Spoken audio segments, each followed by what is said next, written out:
Salam sejahtera dan salam Malaysia Madani. Perolehan kerajaan dilaksanakan melalui beberapa kaedah iaitu pembelian terus bagi bekalan dan perkhidmatan atau lantikan terus bagi kerja. Kaedah kedua ialah secara sebut harga bagi perolehan melebihi RM50,000 sehingga RM500,000 setahun. Manakala perolehan melebihi RM500,000 setahun hendaklah dipelawa secara tender. Tahukah anda dalam bagi perolehan secara sebut harga dan tender pengurusan dan pentadbiran kontrak bagi perolehan perlu diberi perhatian yang serius serta dilaksanakan dengan cekap dan berkesan. Oleh itu, webinar ini akan membincangkan pengurusan dan pentadbiran kontrak yang perlu dipatuhi di agensi kerajaan terutamanya di sekolah. Marilah sama-sama kita hayati kupasan topik tersebut.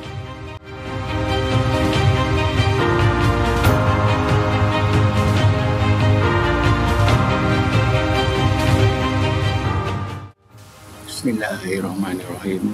Assalamualaikum warahmatullahi wabarakatuh dan salam sejahtera. Salam Malaysia Madani. Yang barisan Pegawai Kanan Kementerian Pendidikan Malaysia yang dihormati tuan-tuan pengetua, guru besar, pegawai kewangan sekolah serta tuan-tuan dan puan-puan peserta webinar yang saya hormati sekalian. Alhamdulillah, marilah kita merapatkan setinggi-tinggi kesyukuran kehadrat Allah Subhanahu Wa Taala kerana dengan limpah kurnia dan izinnya kita dapat bersama-sama berkumpul secara maya pada hari yang penuh barakah ini dalam webinar pengurusan kewangan sekolah, pengurusan kontrak bekalan dan perkhidmatan. Kehadiran tuan-tuan dan perempuan yang terdiri pada pelbagai peringkat kepimpinan dan pengurusan kewangan di sekolah adalah cerminan komitmen tinggi kita semua terhadap tadbir urus yang cekap dan berkesan. Terlebih dahulu, saya ingin merakamkan setinggi-tinggi penghargaan dan ucapan terima kasih kepada panel penceramah yang telah meluangkan masa dan sudi berkongsi kepakaran, pengalaman dan ilmu yang bernilai dalam sesi webinar kita pada hari ini. Tuan-tuan dan perempuan, webinar ini diadakan dengan satu tujuan yang jelas dan penting, iaitu untuk meningkatkan kefahaman dan kecekapan kita bersama dalam menguruskan kontrak bekalan dan perkhidmatan di peringkat sekolah. Ia juga bertujuan untuk memastikan setiap tindakan pengurusan kontrak di sekolah adalah selaras dengan garis panduan dan peraturan kewangan yang telah ditetapkan oleh Kementerian Pendidikan Malaysia. Pengurusan kontrak bekalan dan perkhidmatan merupakan salah satu aspek yang paling kritikal dalam keseluruhan pengurusan kewangan sekolah. Ia bukan sekadar pematuhan kepada peraturan semata-mata tetapi juga terkait dengan isu seperti accountability, ketulusan dan integriti. Sebagai penjawat awam dan pengurus dana awam, kita memikul amanah besar untuk memastikan setiap wang perbelanjaan awam yang dibelanjakan di sekolah dimanfaatkan secara optimum. Kita perlu memastikan ia benar-benar memberikan nilai terbaik dan menyumbang secara langsung kepada peningkatan kualiti pendidikan dan kesejahteraan murid-murid kita. Justru melalui webinar ini saya berharap agar tuan-tuan dan perempuan akan mendapat pendedahan yang mendalam mengenai tata cara dan dokumen kontrak yang betul, aspek penting dalam pemantauan pelaksanaan kontrak serta strategi untuk pengurusan risiko yang mungkin timbul. Gunakanlah peluang ini untuk menimba ilmu dan bertukar pandangan agar segala ilmu yang diperoleh dapat terus diaplikasikan dan diimplementasikan dengan berkesan di sekolah masing-masing sejurus selepas webinar ini tamat. Akhir kata, saya sekali lagi ingin mengucapkan ribuan terima kasih kepada pihak urus setia yang bertungkus lumus menjayakan penganjuran webinar ini, kepada penceramah dan kepada semua peserta yang menunjukkan komitmen yang tinggi. Saya amat berharap dan menghargai komitmen dan semangat kolaborasi yang ditunjukkan oleh semua pihak dalam usaha memperkukuhkan lagi tadbir urus kewangan sekolah-sekolah di bawah KPM. Harapan saya semoga hasil daripada webinar ini akan dapat membantu kita semua dalam memperkukuh tabir urus kewangan sekolah ke tahap yang lebih cemerlang. Seterusnya, meningkatkan kepercayaan semua pihak terhadap sistem pengurusan Kementerian Pendidikan Malaysia. Dengan lafaz Bismillahirrahmanirrahim, saya dengan sukacitanya merasmikan webinar pengurusan kewangan sekolah, pengurusan kontrak sekolah-sekolah KPM. Sekian, terima kasih. Wassalamualaikum warahmatullahi wabarakatuh.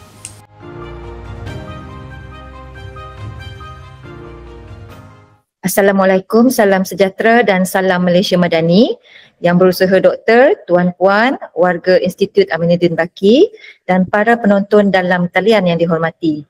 Bersua kita pada pagi ini di Majlis Bicara Ilmu, webinar pengurusan keuangan sekolah yang bertajuk pengurusan kontrak, bekalan dan perkhidmatan di sekolah-sekolah KPM, anjuran Jabatan Pengurusan Keuangan dan Pentadbiran Pejabat, Pusat Pengurusan dan Pentadbiran Pendidikan, Institut Aminuddin Baki, Bandar Enstek, Kementerian Pendidikan Malaysia. Terima kasih atas kehadiran yang berusaha doktor, tuan dan puan. Saya Nur Izzatul Syahirah Tan binti Abdullah, Pensyarah Kanan Institut Aminuddin Baki, akan menjadi moderator sepanjang webinar ini. Panel jemputan kita pada hari ini ialah Puan Arni Rohayu binti Rosli. Beliau berpengalaman dalam pengurusan perolehan bekalan dan perkhidmatan selama 5 tahun dan kini berkhidmat sebagai Ketua Penolong Setiausaha Seksyen Dasar Perkhidmatan Bahagian Perolehan KPM. Selamat datang saya ucapkan. Baiklah, tanpa membuang masa, dengan ini saya menjemput Puan Arni Rohayu untuk menyampaikan sesi webinar pada hari ini. Dengan segala hormatnya, dipersilakan Puan. Assalamualaikum warahmatullahi wabarakatuh. Terima kasih Puan Izzatul. Baik, untuk sesi kali ini saya akan berkongsi dengan tuan-tuan dan puan-puan berkaitan dengan pengurusan kontrak bekalan dan perkhidmatan di sekolah-sekolah di KPM.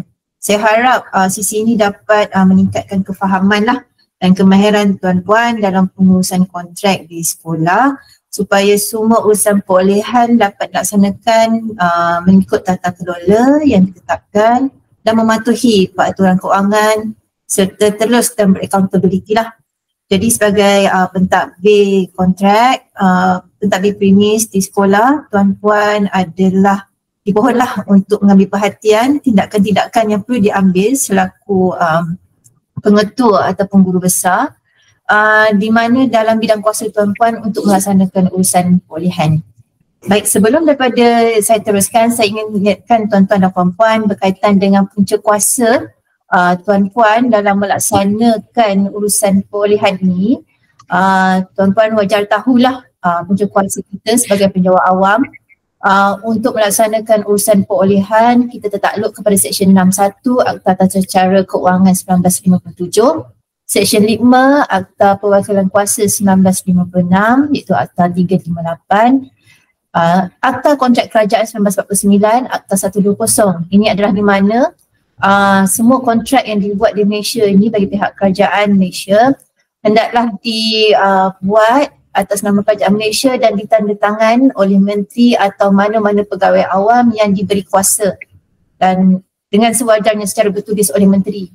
Jadi ini tuan-tuan kena ingat, tuan-puan adalah tertakluk kepada untuk menandatangani SST ataupun kontrak, tertakluk kepada Akta Kontrak Kerajaan 1949.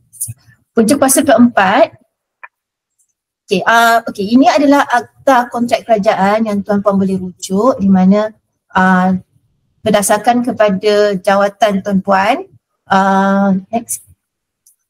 ini adalah had kuasa yang tuan-puan boleh laksanakan So rentetan daripada penerangan saya tadi di mana had kuasa, di mana penurunan kuasa telah diberikan oleh menteri kepada pegawai-pegawai di bawah KPM.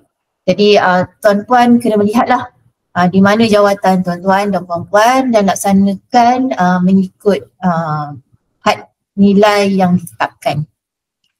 Seterusnya, untuk punca kuasa yang keempat adalah berkaitan dengan Akta Fungsi-Fungsi Menteri 1969, Arahan Perbendaraan Yang ini yang selalu kita refer sebagai Pantauan Kewangan lah, yang tuan-puan boleh akses melalui website MOF, dan juga Pekeliling Pembenaran Berkaitan Perolehan Kerajaan yang seperti yang saya mention tadi, saya sebutkan tadi, boleh diakses melalui website MOF. Jadi kedua-dua perkara ini wajar tuan-puan lihat dengan teliti, di mana dalam arahan kebenaraan ini ada diperuntukkanlah peraturan kewangan dan perakaunan dalam kita melaksanakan perolehan untuk tuan-tuan dan puan-puan di KPM AP11 next merupakan jadual penetapan kuasa dan tugas pegawai pengawal lah kepada pegawai perakaunan di bawah kawalannya, di mana KHU telah memberikan kuasa beliau untuk pegawai-pegawai kerajaan di KPM melaksanakan tugas-tugas yang ditetapkan. Jadi di sini juga tuan-puan boleh lihat had kuasa tuan-tuan dan puan-puan, di mana penetapan had kuasa tersebut adalah bergantung kepada jawatan yang tuan-puan pegang. Jadi untuk pelaksanaan secara pembelian terus ataupun sebuah harga, tuan-puan kena mematuhilah nilai perolehan yang ditetapkan supaya tidak tersasar daripada ketetapan yang dinyatakan di dalam PK. Baik, next. Ini saya kongsikan juga, ini adalah Pekeliling Pembenaran yang memang wajar dirujuk oleh tuan-tuan dan puan-puan untuk pelaksanaan berkaitan dengan kontrak dan juga SST. So PK 4.1 dan PK 4.2 ini adalah punca rujukan utama untuk kita melaksanakan urusan perolehan berkaitan dan cara untuk kita menguruskan SST dan juga kontrak. Next. Suka cerita juga diingatkan agar tuan-puan melihat dan membacalah surat pekeliling, garis panduan, surat arahan dan surat edaran oleh MOF yang berkuat kuasa. Apa yang dipaparkan, yang disenaraikan di paparan, tuan-puan boleh rujuk perinciannya di laman web rasmi MOF, di mana ia juga adalah contohnya, ia sebagai contoh berkaitan dengan perolehan hijau, berkaitan dengan penyediaan dokumen perjanjian dan juga berkaitan dengan pelaksanaan persijilan program keselamatan dan kualiti makanan yang memang dilaksanakan secara rintis lah oleh MOF. Dan dalam masa yang sama, tuan-puan juga perlu pastikan tuan-puan merujuk kepada pekeliling KPM, pekeliling, garis panduan, surat arahan dan surat edaran oleh KPM. So di paparan juga saya senaraikan senarai-senarai surat edaran, buku panduan berkaitan pengurusan kontrak yang boleh tuan-puan rujuk. Tuan-puan saya mohon tuan-puan ambil perhatian berkaitan dengan buku panduan pengurusan kontrak perkhidmatan tahun 2015. Pekeliling perolehan bilangan 4 2022 berkaitan dengan garis panduan pengurusan dokumen kontrak 3K di sekolah, dan juga berkaitan dengan pengemukaan draft kontrak berkaitan perolehan bekalan dan perkhidmatan untuk tujuan semakan PUU.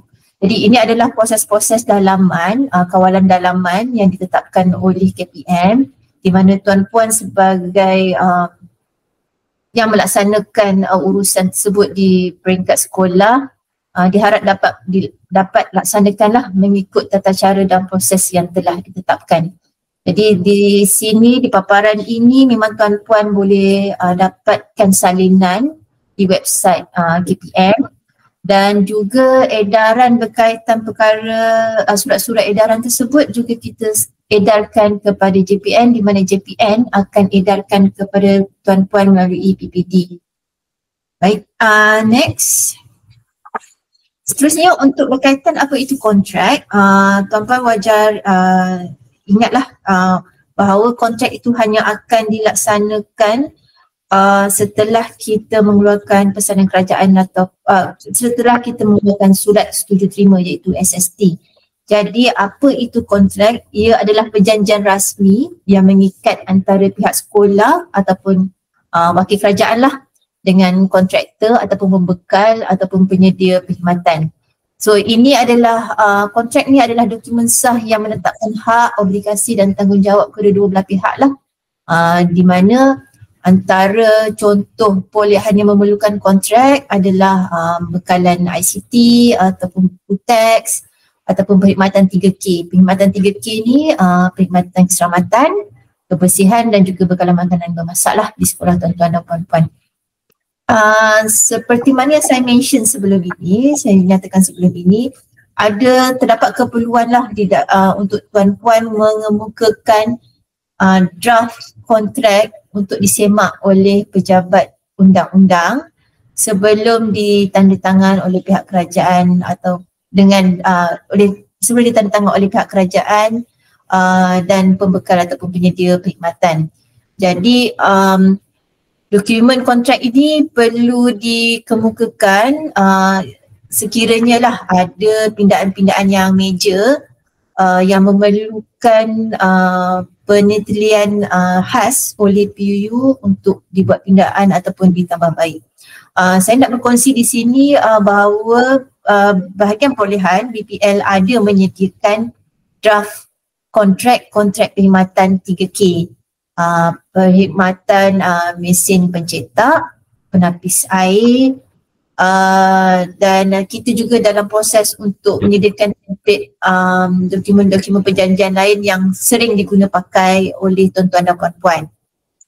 Edaran template tersebut berserta dengan template kontrak maksud saya berserta dengan spesifikasi dan juga SST, surat setuju terima, memang kita akan edarkan melalui JPN dan JPN yang akan mengedarkan kepada tuan-puan melalui PPD dan ke sekolah lah.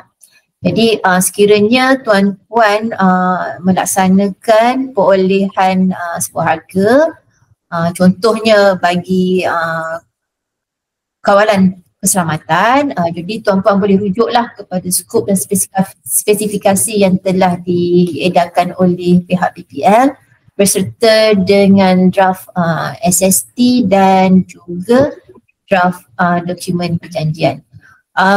Di sini saya juga ingin ingatkan kepada tuan-tuan dan puan-puan, pastikan SST dan dokumen perjanjian tersebut disemaklah, saya tekankan lagi sekali, disemak oleh PU ataupun paling kurang dirujuk semula kepada BPN untuk semakan awal.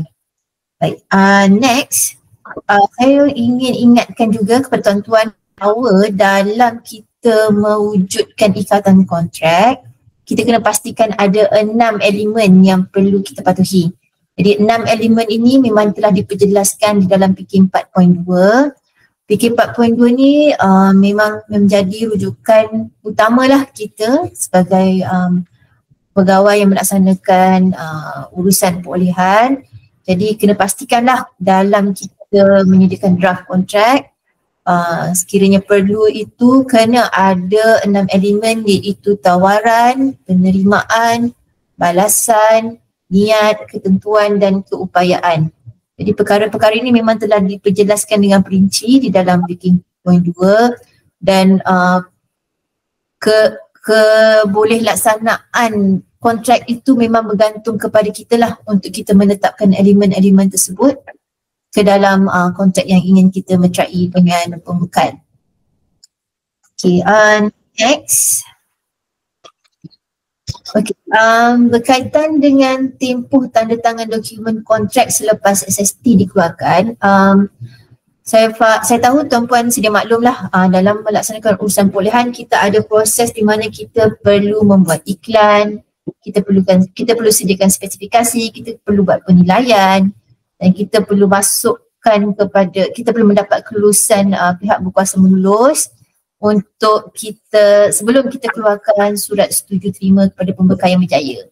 Jadi dalam hal ini selepas kita keluarkan SST kepada pembekal yang berjaya itu, kita perlulah mengeluarkan atau memuktamadkan dokumen perjanjian ataupun dokumen kontrak dalam tempoh masa 4 bulan.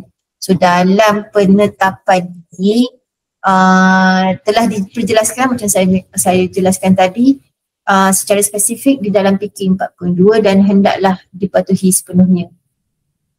Okey, mohon maaf sekiranya saya mencelah Puan Arni yang berkaitan dengan dokumen kontrak ni, sekiranya boleh saya bertanya soalan. Apakah peranan JPN PPD dalam memberi latihan kepada sekolah-sekolah dalam pengisian template surat setuju terima iaitu SST dan penyediaan kontrak? Okay, baik, terima kasih Puan. Seperti saya maklumkan tadi, BPL telah menyediakan setengah lah draft template kontrak dan juga SST. Dalam masa yang sama, bila BPL mengeluarkan tender dan membuat serahan surat setuju terima, kita juga panggil wakil daripada JPN untuk bersama-sama lah melihat bagaimana pelaksanaan dilaksanakan di BPL. Saya juga mention tadi, saya terangkan juga tadi yang draft template tersebut kita edarkan kepada JPN. Jadi di sini saya mohon kerjasamalah di pihak JPN, PPD untuk membantu sekolah-sekolah dalam mengisi SST dan juga penyediaan kontrak yang telah kita sediakan template. Jadi di sinilah peranan JPN dan PPD untuk membantu sekolah-sekolah dalam memastikan SST itu dikeluarkan mengikut spesifikasi dan kontrak itu berdasarkan piawai yang telah kita tetapkan lah. Okay. Seterusnya saya juga nak tekankan bahawa macam tadi kita cerita pasal kontrak prinsipal lah ataupun kontrak asal. Sekiranya ada kontrak tambahan yang perlu disediakan, pelaksanaannya kenalah dilaksanakan dalam tempoh 2 bulan. Kalau macam tadi, kontrak prinsipal dalam tempoh 4 bulan. Untuk kontrak tambahan, kena sediakan dalam tempoh 2 bulan. Jadi kontrak tambahan ni hanya akan terjadi sekiranya kita ada perubahan lah kepada nilai kontrak ataupun tempoh kontrak tersebut berkuat kuasa. Ni saya bagi contoh kalau tuan-puan perasan, kalau sebelum ni kita ada terlibat dengan pergerakan gaji minimum, jadi mana-mana kontrak yang sedang buat kuat kuasa, kita sediakan surat berkaitan kontrak tambahan dan selepas itu kita sediakan kontrak tambahan ataupun supplementary agreement. Sebagai contohlah. Dan kalau misalnya tuan-puan tidak boleh memenuhi ataupun menepati tempoh 4 bulan ataupun 2 bulan yang ditetapkan dalam PK 4.2 itu, tuan-puan perlu memohon kepada pegawai pengawal. So siapa pegawai pengawal? Pegawai pengawal adalah KSU lah, KSU KPM, untuk menimbang dan meluluskan pelanjutan tempoh menandatangani dokumen kontrak ataupun kontrak tambahan yang telah melebihi tempoh yang ditetapkan. Jadi tuan-puan kena alertkanlah kepada PPD dan JPN yang akan menyediakan minit bebas kepada KSU dan dengan melalui ulasan daripada bahagian perolehan. So proses kerja ni tuan-puan kena ingat, tapi saya mengharapkan tak adalah permohonan pelanjutan tempoh tu, tapi sekiranya ada, tuan-puan kena buat supaya sekiranya ada audit, tuan-puan dapat dilepaskanlah sebab telah mengikut tata cara yang ditetapkan seperti mana dalam PK 4.2. Seterusnya berkaitan dengan kontrak dan dokumen perubahan kontrak yang saya sebut tadi tu, apa-apa pun perlu disimpan dan direkod dengan baiklah. So tuan-puan boleh merujuk kepada GP pengurusan kontrak yang saya dah senaraikan di awal tadi untuk tengok dan untuk lihat dan ikutlah tata cara dan proses yang ditetapkan oleh kementerian berdasarkan kawalan dalaman oleh KPM. Okey, seterusnya saya ingin berkongsi dengan tuan-tuan dan puan-puan berkaitan dengan pembayaran yang mengguna pakai SST di surat setuju terima tadilah. Ada setengah tidak perlu guna ataupun buat SST. Contohnya untuk perolehan yang kurang daripada 50,000, tuan-puan hanya perlu mengeluarkan pesanan kerajaan. So maksudnya tak ada SST dan tak ada dokumen kontrak. Walau bagaimanapun, sekiranya perolehan tersebut melebihi 50,000 dan ia merupakan perolehan bermasa dan melebihi, misalnya lebih 4 bulan lah, tuan-puan kena sediakan SST. Tapi itu pun dia ada beberapa kondisi di mana sekiranya di antara 50,000 hingga 500,000 kita boleh sediakan SST tanpa dokumen kontrak. Walau bagaimanapun kalau ada keperluan boleh juga kita sediakan dokumen kontrak jika perolehan tersebut adalah kompleks. Kalau dalam kategori ini yang tidak memerlukan dokumen kontrak, urusan pembayaran boleh menggunakan pakai SST. Sebab dia kurang daripada 4 bulan kan. So untuk 3 bulan ke 2 bulan tu boleh menggunakan SST untuk tujuan pembayaran perkhidmatan atau pembekalan yang telah disediakan oleh kontraktor. Sekiranya perolehan bermasa di mana ia melebihi 4 bulan dan lebih daripada 500,000 tapi tak kira apa-apa nilai. Kalau lebih 4 bulan tak kira apa-apa nilai. Tapi kalau lebih 500,000 perlu sediakan SST dan dokumen perjanjian ataupun dokumen kontrak. Kena ingatlah tindakan-tindakan yang perlu dilaksanakan, di mana tuan-puan boleh rujuklah GP pengurusan kontrak ataupun PK 4.2 untuk melaksanakan tindakan-tindakan tersebut. Jadi untuk pembayaran menggunakan SST, ia boleh menggunakan pakai SST untuk 3 bulan pertama sekiranya kontrak tidak lagi disediakan. Jadi bulan keempat sepatutnya kontrak telah ditandatangan, maka pembayaran seterusnya pada bulan keempat dan seterusnya perlulah menggunakan pakai kontrak yang telah ditandatangan dan dimatikan stamp. Okay. Saya harap tata cara ini difahami, dihayati dan dilaksanakanlah di peringkat tuan-tuan dan puan-puan untuk mengelakkan perkara-perkara yang mengundang kepada tomahan lah. Jadi kalau tuan-puan boleh laksanakan urusan pembayaran mengikut tata cara yang ditetapkan, itu memang yang sebaik-baiknya. Seterusnya saya juga ingin highlight, ingatkan kepada tuan-tuan dan puan-puan berkaitan klausul-klausul penting di dalam kontrak. Apabila kita menyediakan kontrak, kita perlu pastikanlah, kita sebagai penyedia draft kontrak perlu pastikan bahawa ada klausul-klausul berkaitan dengan bond pelaksanaan, berkaitan dengan bayaran pendahuluan, waranti ataupun kualiti barang, jadual penghantaran dan tempoh siap. So kalau jadual ni selalunya kita akan lampirkan atau dalam lampiran A atau B lah kepada body contract tersebut. So ada klausul pelanjutan ataupun perubahan kontrak, ada klausul berkaitan dengan liquidity accident damages (LAD), set off, tolakan, denda, penalty. Ni antara klausul penting lah untuk tuan-puan pastikan mesti ada dekat dalam dokumen kontrak.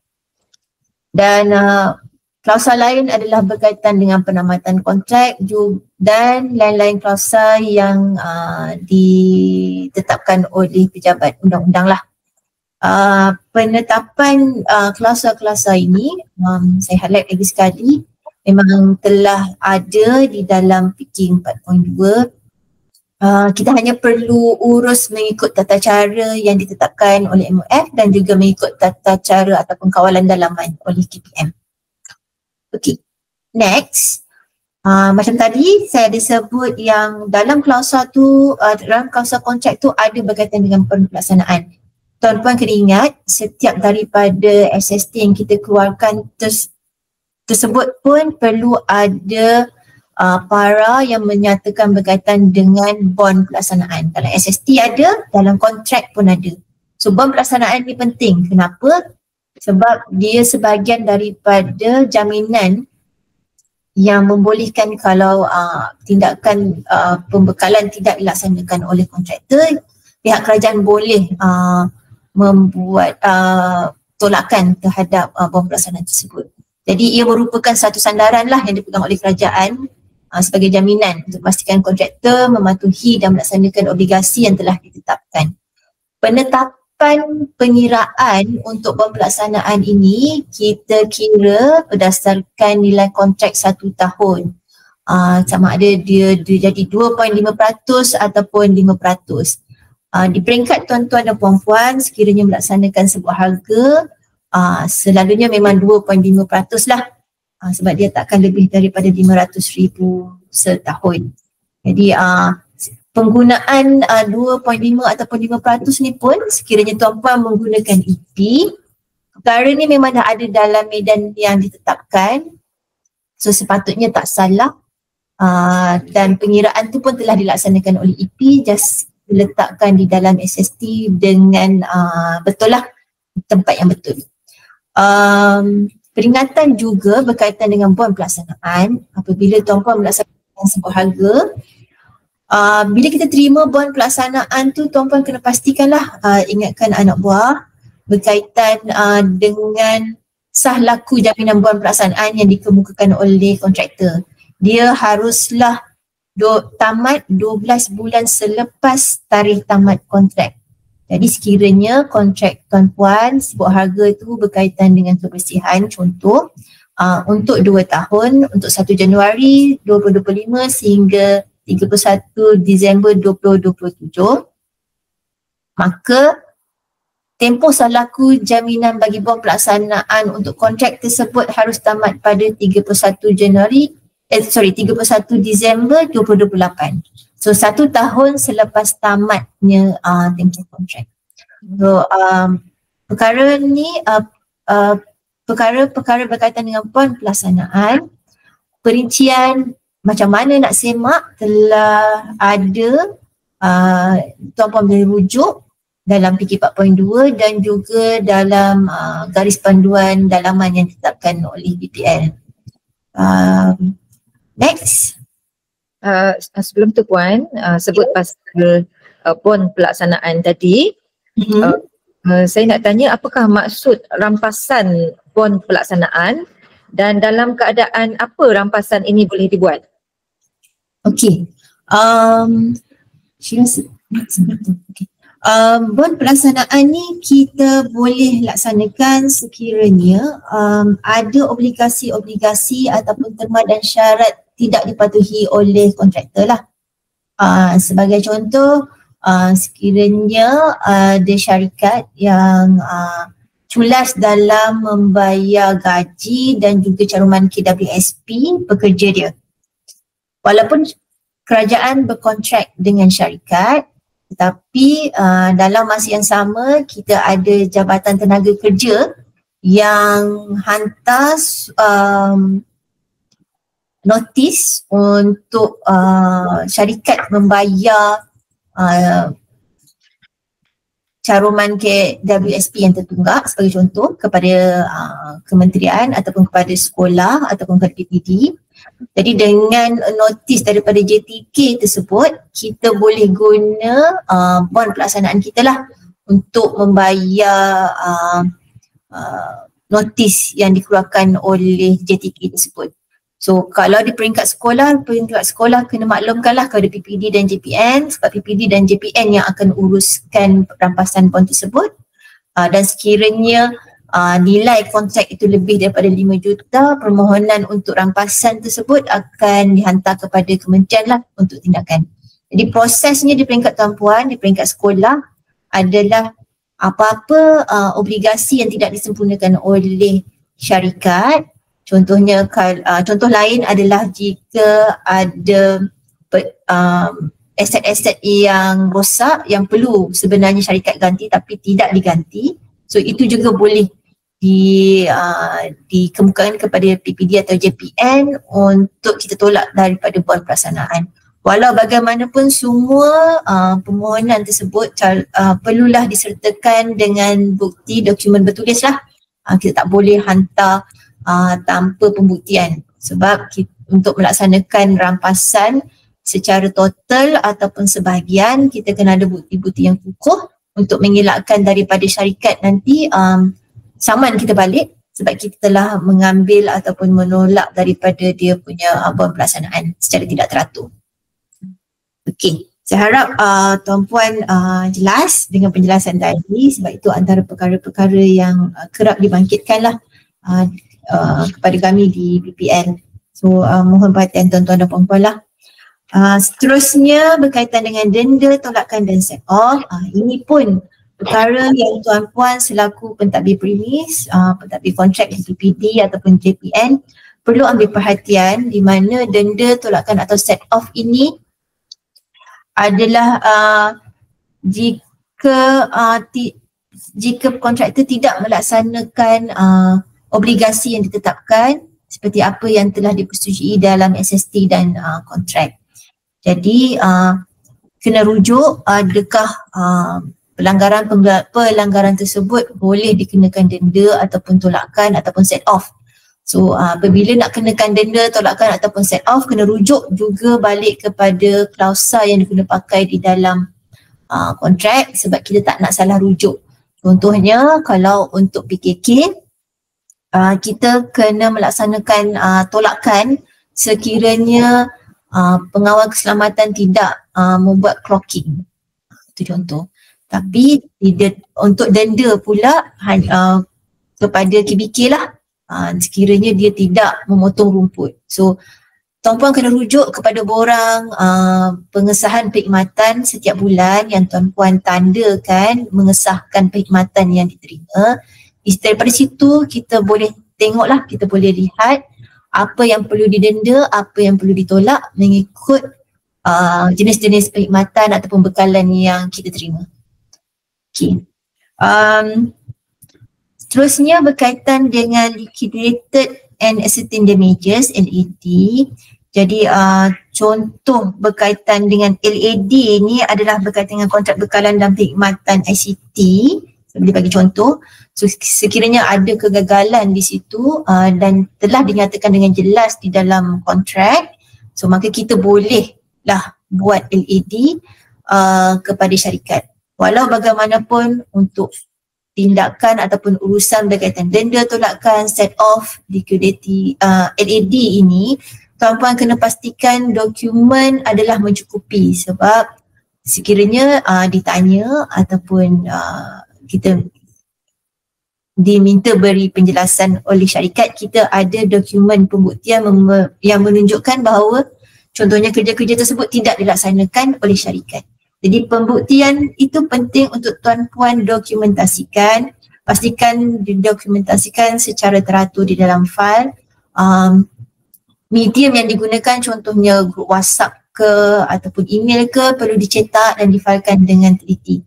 Perkara-perkara ini sekiranya selepas denda, tolakan dan LAD dilaksanakan, kalau dia tak, kalau syarikat masih gagal untuk memberi perkhidmatan yang memuaskan, kita boleh membuat penamatan kepada kontrak tersebut.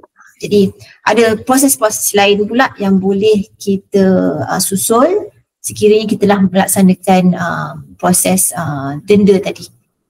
Baik. Seterusnya berkaitan dengan pelanjutan ataupun perubahan kontrak. Ini selalunya tidak terpakai kepada tuan-tuan dan puan-puan di sekolah ataupun di PPD, ataupun mungkin jarang-jarang berlaku. Walau bagaimanapun wajar untuk saya terangkan, sebab pelanjutan atau perubahan kontrak ini termasuk kepada tindakan seterusnya yang perlu kita buat, iaitu yang tadi yang berkaitan dengan kontrak tambahan. So ini adalah situasi di mana pelanjutan atau perubahan kontrak tersebut, macam tadi saya bagi contoh PGM, dia ada perubahan nilai dan kita perlu buat kontrak tambahan. Jadi tindakan-tindakan yang perlu dilaksanakan untuk kita buat pelanjutan atau perubahan kontrak ni perlu juga melalui kepada PBM, pihak berkuasa melulus yang meluluskan kontrak asal. Jadi ini untuk maklumat tambahan. Sekiranya ada pertanyaan berkaitan perkara ini, tuan-puan boleh rujuklah kepada JPN untuk tindakan lanjut oleh pihak JPN. Baik, seterusnya berkaitan dengan apa pentingnya kontrak ini, sebab kalau tuan-puan dengar taklimat saya daripada awal tadi, tuan-puan dah boleh agak keperluan dan kepentingan kontrak ni kepada kita wakil kerajaan dan juga kepada syarikat, sebab dia adalah merupakan perjanjian yang sah yang mengikat kedua-dua pihak. Jadi dia juga adalah, kontrak ini juga melindungi hak dan tanggungjawab kedua-dua pihak, di mana kita menyatakan dengan jelaslah obligasi kedua-dua pihak, apa yang perlu dilaksanakan sepanjang tempoh kontrak, sepanjang tempoh kita berkontrak di antara satu sama lain. Dan juga untuk kita mencegah konflik lah, sekiranya ada ketidakfahaman ataupun grey area, sepatutnya kontrak itu bolehlah dirujuk untuk mencegah konflik. Jadi kontrak ni perlu jelas macam elemen-elemen yang dinyatakan di awal taklimat saya tadi, di mana dalam mewujudkan ikatan kontrak ni memang perlu jelas, memang perlu ada niat lah yang dan juga kita dan keupayaan untuk kedua-dua pihak untuk memberi dan kita pula untuk menerima dan juga untuk buat pembayaran. So kita kena fahamlah konsep di mana tanggungjawab kedua-dua pihak ini perlu dilaksanakan secara teratur lah. Sebab kalau terdapat sebarang konflik ataupun dispute ataupun percanggahan, klausa di dalam kontrak ada menetapkan yang perkara tersebut boleh dicabar di mahkamah. Jadi kita tak naklah perkara tu dilaksanakan. Lebih-lebih lagi sekiranya akta perolehan yang akan buka kuasa tahun depan yang akan lebih mengikat kita lah atau kita penyewa awam untuk melaksanakan urusan perolehan. Okay. Seterusnya ini saya nak share, saya nak kongsi dengan tuan-tuan dan puan-puan isu-isu biasa yang kita selalu dapat, selalu menerima teguran audit, selalu jumpa apabila kita buat naziran berkaitan dengan proses lah tindakan tuan-tuan dan puan-puan ataupun pelaksana yang ataupun pegawai-pegawai yang melaksanakan perolehan berkaitan dengan penyediaan kontrak, kemudian perumusan kontrak dan juga dokumentasi. Jadi penyediaan kontrak ni saya dah highlight tadi, saya dah ingatkan tadi yang berkaitan tempoh tanda tangan tu jangan lebih 4 bulan untuk kontrak pertama. Ini memang selalu lewat sehingga banyaklah kontrak lebih 4 bulan. Jadi bila kontrak lebih 4 bulan dia dah tak boleh nak bayar. So isunya datang bila kontraktor mengadu kata dia tak dapat bayaran. Jadi kita semak sebenarnya kenapa tak tanda tangan kontrak. So kenapa tak tanda tangan kontrak? Kontrak tidak disediakan lagi draft dalam semakan. Macam-macam isu-isu lain lah berkaitan. Tapi sekiranya kita semua pegawai-pegawai yang menguruskan urusan perolehan ini laksanakan ikut proses dan tata cara yang telah ditetapkan berdasarkan kawalan dalaman yang ditetapkan, insyaAllah lah benda ni boleh dilaksanakan. Untuk rekod lah, memandangkan saya nak berkongsi juga, memandangkan kita dah tetapkan 4 bulan, PK 4 penuh dah menetapkan 4 bulan untuk tempoh tanda tangan kontrak, tapi di dalaman BPL kita memandangkan kita dah ada template untuk kontrak perkhidmatan 3K. So kita memang berjaya lah menandatangani kontrak tender yang diurutkan oleh PPL dalam tempoh 3 bulan. Jadi sebenarnya kita perlu kita faham dan tahu macam mana nak buat supaya kita boleh menambah baiklah perkara-perkara yang berkaitan. Jadi sepatutnya tidak menjadi masalah bila dah ada template untuk kita pastikan kontrak ditandatangani dalam tempoh yang ditetapkan. Sebabnya masalah juga bila format yang kita edarkan, di BPL edarkan ataupun format yang telah disediakan oleh MOF tidak dipatuhi ataupun digunakan oleh tuan-puan di lapangan. Jadi lebih baik bertanya kepada PPD ataupun JPN berkaitan dengan template-template yang telah diedarkan oleh BPL supaya kita tak salah arah. Jadi manakala dah ada template ni kita ikut, kita follow saja, dia memudahkan urusan kita, dah tak perlulah draft template ataupun draft kontrak yang baru. Okay. Sekiranya kontrak tuan-puan tu tidak ada dalam template yang kita sediakan, BPL sediakan, memang tuan-puan kena draft sendirilah sebab kita kadang-kadang tak tahu apa yang tuan-puan buat sebuah harga, sebab sometimes banyak sebuah harga kecil-kecil yang memang tak sesuai pun untuk kita sediakan template. Jadi sebuah harga jenis-jenis perolehan yang macam tu memang tuan-puan kena hantar ke PUU melalui BPL. So pastikanlah semua walaupun telah dihantar melalui BPL, tuan-puan kena pastikan dia telah disemak oleh PUU. So PUU ni dia akan bagi email lah selalunya menyatakan okey, ini adalah pindaan yang terakhir. So tuan-puan boleh cetak berdasarkan yang telah dipinda. So tuan-puan kena pastikanlah email PUU tu yang mengatakan itu adalah draft muktamad yang diorang sediakan untuk dicetak dan difailkan dalam file untuk rekod tuan-tuan dan puan-puan. Jadi sekiranya tuan-puan bypass tidak melalui PUU untuk semakan kontrak ni, nanti kalau sekiranya ada isu-isu berbangkit di masa hadapan, pihak PUU memang tak boleh nak wakilkan lah tuan-puan, sebab dia tak tengok pun kontrak yang tuan-puan draft tu, yang tanda tangan tu. So tak wajarlah untuk diorang ambil tanggungjawab. So saya harap tuan-puan apa-apa pun kena melalui BPL untuk dapatkan kontrak yang telah disemak oleh PUU. So kalau melalui BPL tu, sebelum kalau tuan-puan di sekolah, kena pastikanlah kena lalu PPD dan JPN lah. Kita ada hierarki tu. Mohon jaga hierarki dan proses tu supaya semuanya jadi teratur. Sebab kalau bila peraturan tu tidak diikuti, tu akan jadi chaos lah. Kita tak nak macam tu. Dan pastikan jugalah, kita juga selalu jumpa yang lampiran yang tuan-puan hantar tidak disertakan sekali dalam kontrak yang untuk disemak oleh PUU. So itu juga antara salah satu penyebab kenapa kontrak lambat disemak. So tuan-puan di peringkat pelaksana di bawah yang melaksanakan urusan perolehan, setiap perolehan kena pastikanlah semua urusan tu dokumentasi lengkap supaya tak ada dia patah balik lah. So ini tak cukup, ini tak lengkap, ini tak ada. So pastikan perkara-perkara tersebut teratur dulu, baru hantar ke JPN dan JPN akan hantar ke BPL untuk BPL forward kepada PUU.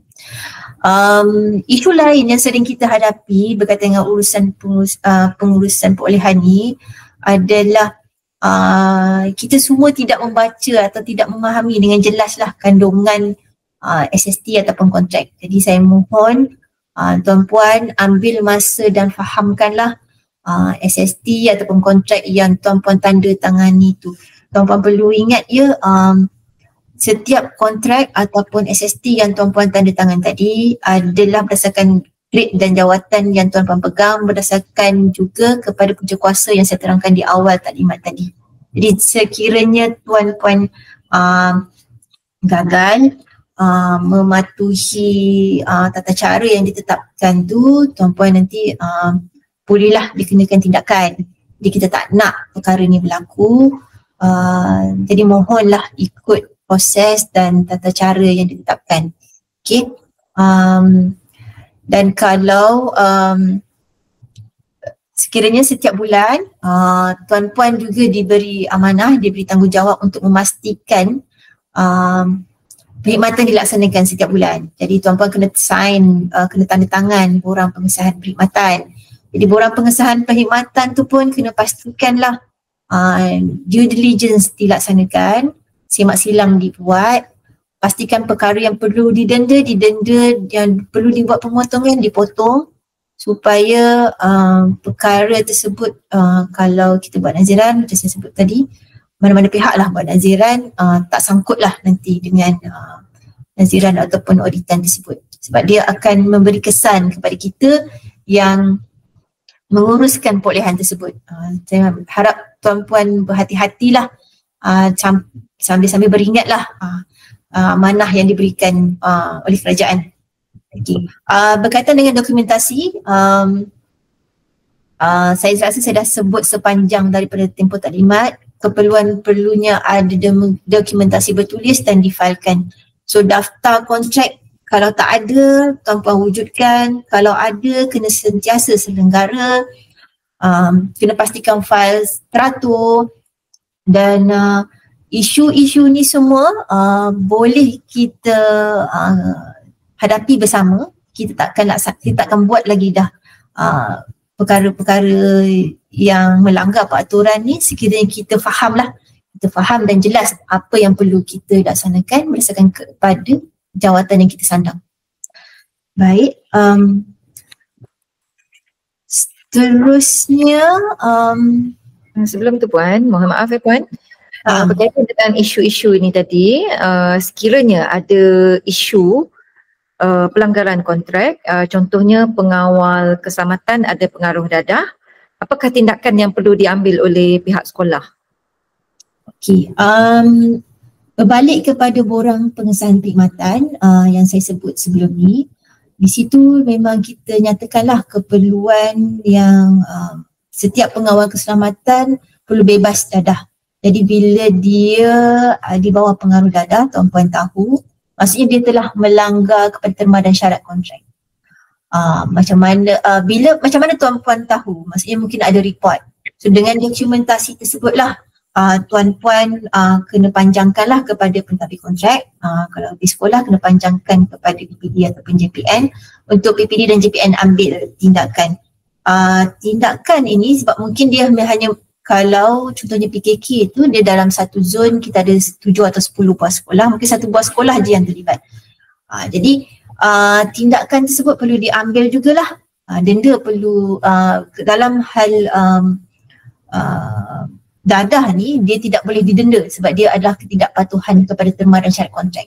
So dia menjurus kepada penamatan. Itu yang saya kata tadi, dokumentasi itu perlu kita sediakan juga surat kepada syarikat minta penjelasan. Kata kita dah dapat laporan daripada pimpinan polis, kata yang pengawal keselamatan ni di bawah pengaruh dadah.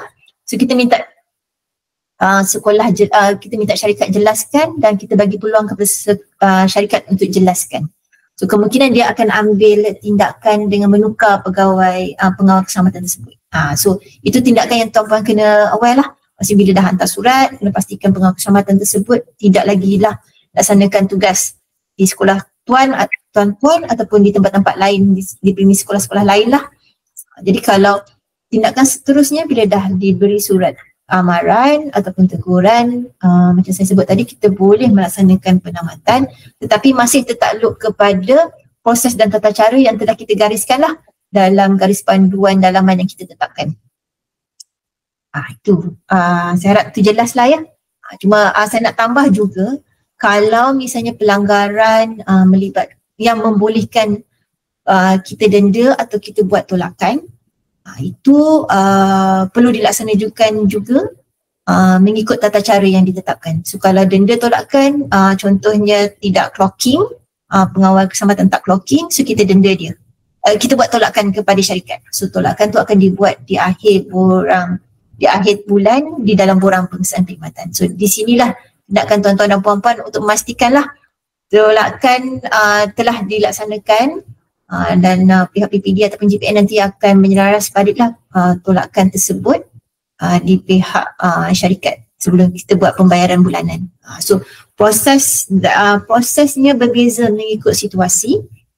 Kita kena tahu, macam saya cakap tadi, kita kena jelaslah apa yang di dalam SST dan kontrak supaya kita tahu apa yang boleh ditolak, didenda, apa yang boleh terus menjurus kepada penamatan kerana ketidakpatuhan kepada terma dan syarat kontrak. Okey. Baik, saya harap itu jelas.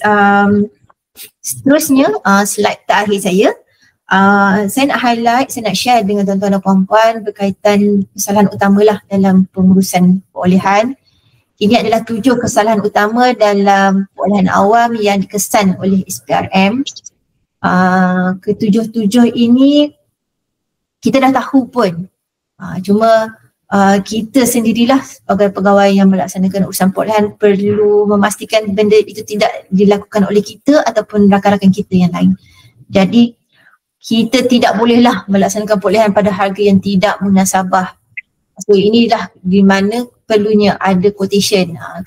Kenalah ada dapatkan 3 quotation.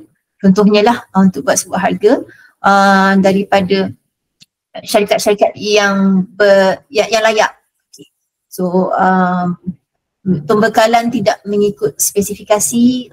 Ni kalau kita dah kata kena bekalkan contohnya kertas A4 pada setiap satu hari bulan, pada satu hari bulan November contohnya, tapi dia tak bekalkan 1 November dan kita sepatutnya boleh buat tolakan. So kita tak buat tolakan ataupun denda. Itu dah jadi salah di peringkat kita lah, pegawai yang menguruskan perolehan. Jadi kena pastikanlah itu benda kecil lah setakat kertas A4. So kalau ada benda perkara-perkara besar lain, tuan-puan kena pastikanlah pembekalan itu mengikut jadual yang telah ditetapkan di dalam SST dan juga di dalam kontrak. Okay, pembayaran tidak mengikut prosedur, itulah kalau kita dah ikut tadi, 3 kali pembayaran pertama boleh dilaksanakan menggunakan SST. Bulan keempat kalau tak sign juga lagi kontrak, dah tak boleh dah nak buat pembayaran. Walau bagaimanapun, tuan-puan kena ingat pembayaran tidak boleh dilaksanakan sekiranya syarikat tidak mengemukakan bond pelaksanaan. Sebab bond pelaksanaan ni perlu dikemukakan oleh kontraktor dalam tempoh 1 bulan apabila dia mula memberikan perkhidmatan kepada kita. So kalau tak boleh, katakan bulan pertama tu dia tak bagi bond pelaksanaan, tuan-puan pun tak boleh buat pembayaran 3 kali tu yang menggunakan SST. So by hook or by crook, tuan-puan dia kena ada bond pelaksanaan untuk kita teruskan buat pembayaran. Yang tu tuan-puan kena ingat lah. So ini antara kesalahan utama yang memang dah dinyatakan dengan jelas dalam PK, cuma kita je yang tak aware, kita je yang lalai. So saya ingatkan tuan-tuan dan puan-puan lah untuk ambil serius berkaitan perkara ini. Pastikan bond pelaksanaan ada mengikut tempoh masa yang ditetapkan, ikut spek mesti mana yang telah ditetapkan dalam PK 4.2, barulah kita boleh uruskan pembayaran kepada syarikat yang terlibat.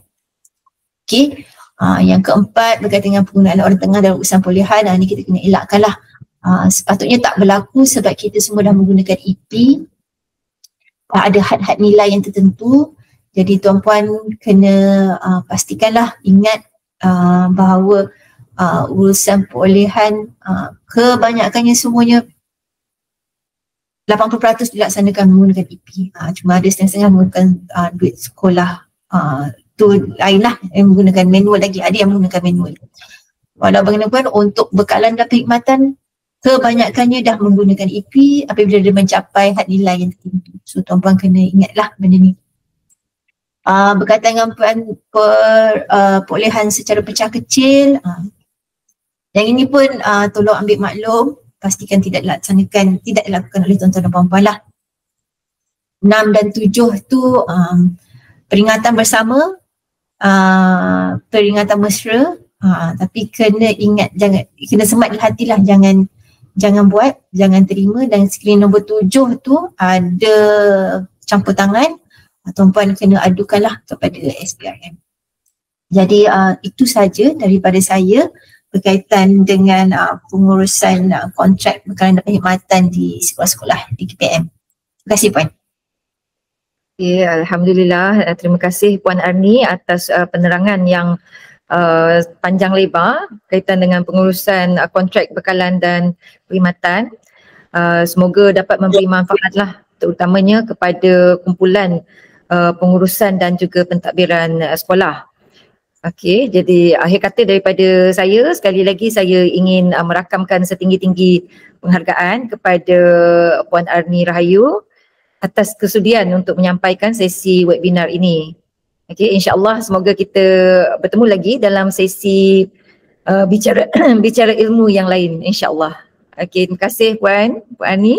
Okey, dengan itu saya menutup sesi webinar pada hari ini dengan wabillahi taufik wal hidayah. Wassalamualaikum warahmatullahi wabarakatuh. Sekian, terima kasih.